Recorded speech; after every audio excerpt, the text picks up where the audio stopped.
Le Creuset charges $300 for a Dutch oven and stakes everything on French foundry heritage. But only their enameled cast iron actually comes from France. The stoneware, the tools, the non-stick all come from China, Thailand, or Portugal. Lodge's enameled line, made in China. Just 4 brands are still pouring real metal in America, and every one of them had to rebuild from scratch what the legacy names quietly abandoned. Le Creuset's reputation rests on a single image: French artisans in Fresnoy-le-Grand pouring molten iron, century-old molds, and the promise of European craftsmanship. But the truth sits buried in the fine print of their own catalog. The only products still cast in France are the iconic enameled cast iron Dutch ovens and braziers.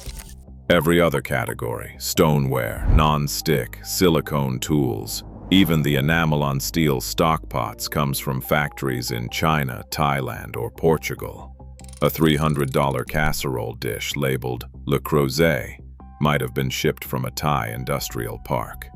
The stainless steel sets, including the 10-piece line sold at Costco, are made in Portugal, not France. Stoneware baking dishes and bowls are sourced from both China and Thailand, often within the same SKU.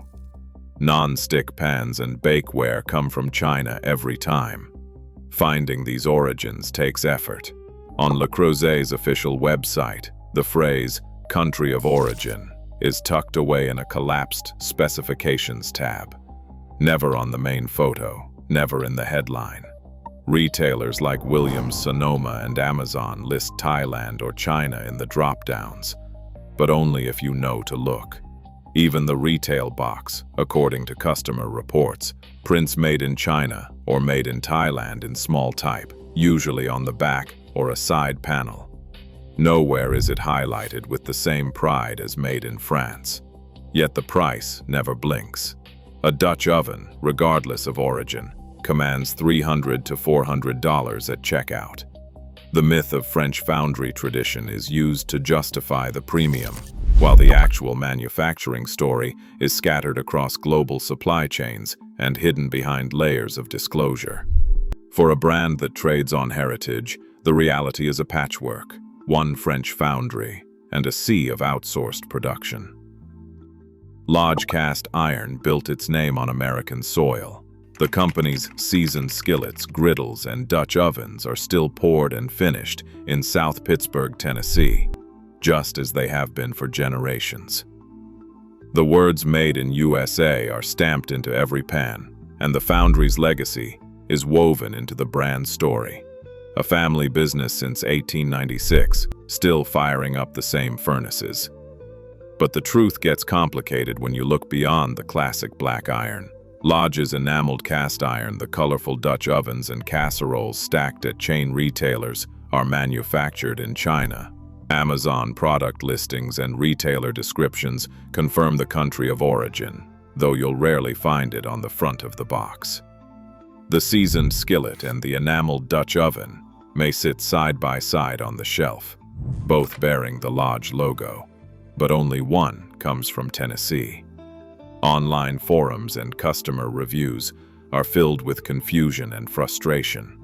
Shoppers post screenshots of product pages, surprised to find "made in China" in the technical details, often after expecting a wholly American-made product. The price difference is clear. Enameled pieces often undercut French competitors by half, but the origin story is buried in the fine print. For buyers who trust the Lodge name to mean American labor and materials, the split feels like a broken promise. The company's heritage is used to sell both lines, yet only the raw cast iron is truly domestic. This pattern, proud branding on one hand, quiet outsourcing on the other, leaves consumers wondering what, if anything, can still be trusted on the cookware aisle. Isaac Morton walks the floor of Smithey Ironware's Charleston facility, where the sound of grinders and the scent of hot oil fill the air. Founded in 2015, Smithey didn't just stamp its name on imported blanks. Every skillet and Dutch oven begins and ends in South Carolina, moving from raw casting to hand finishing, machine polishing, and in-house seasoning, all under one roof. This isn't a marketing slogan. It's a physical reality. In October 2024, Smithey announced a $3.1 million expansion, adding a new sand casting hall and creating 16 new jobs for local workers. That kind of investment doesn't happen when a company is quietly outsourcing overseas. It happens when ownership is committed to pouring real metal, hiring real people, and building something that will outlast its own founders. Smithey's lifetime guarantee isn't just a piece of paper. It's a bet that controlling every step, from casting and finishing to seasoning and inspection, means fewer defects and more pride. The finishing workflow is visible in every detail, from the smooth surface to the stamped logo. In a market flooded with imported lookalikes, Smithey's Charleston operation stands as proof that American casting is more than nostalgia. It's a living, growing business model. Stephen and Chris Muscarella didn't inherit a foundry or a family business. They started Field Company in 2016 with a single idea: make cast iron in America the way it used to be made.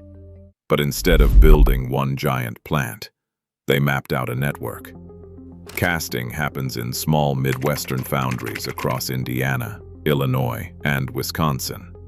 Each skillet is poured, cooled, and then sent for precision machining, all on United States soil. This distributed approach isn't outsourcing. It's a return to the regional foundry system that powered American cookware a century ago. The proof of concept wasn't just a sales pitch. Field launched with a Kickstarter campaign that shattered expectations, over $1.6 million, pledged by more than 12,000 backers. That kind of support isn't a fluke. It's a signal that consumers are hungry for real American-made quality, not just the illusion of it. Every pan gets a hand-smoothed finish, echoing the silky surfaces of vintage Griswold and Wagner pieces. Online, Field's skillets have earned a 4.8-star average from more than 5,000 reviews, with buyers calling out the lightweight, the smoothness, and the clarity about where and how each pan is made. Instead of hiding behind a brand myth, Field Company puts the manufacturing story front and center. The Muscarella brothers' gamble, betting on transparency, regional partnerships, and old-school machining, paid off. They didn't just revive a product, they revived a whole way of making it. Peter Huntley spent months in a rented Allentown workshop, running molten iron through mold after mold, chasing a pan that felt as good in the hand as a vintage Griswold. Stargazer Cast Iron wasn't born from a marketing brainstorm or a logo redesign. It was hammered out, one failed prototype at a time. 21 different versions came and went before Huntley was satisfied. Each time, the rim was tweaked, the handle was shaved, the pour spout reworked. The final skillet has a flared, drip-free edge and a handle that stays cool on the stove. Details that only show up after hundreds of hours on the shop floor. Every step, including casting, CNC finishing, hand polishing, and seasoning, happens in the Lehigh Valley, not in some anonymous overseas plant. The result is a pan that draws praise from Bon Appetit, Good Housekeeping, and Popular Mechanics for its balance and pour, not just its American label. Huntley's obsession with control means every Stargazer skillet is inspected, finished, and shipped from Allentown.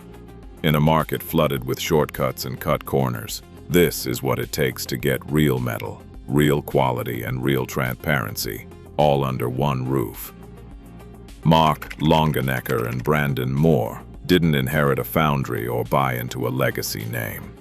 They started Lancaster Cast Iron in 2019, working out of a small shop in Conestoga, Pennsylvania, with a single goal: to bring honest, American-made cast iron back to the county that once powered the nation's iron trade.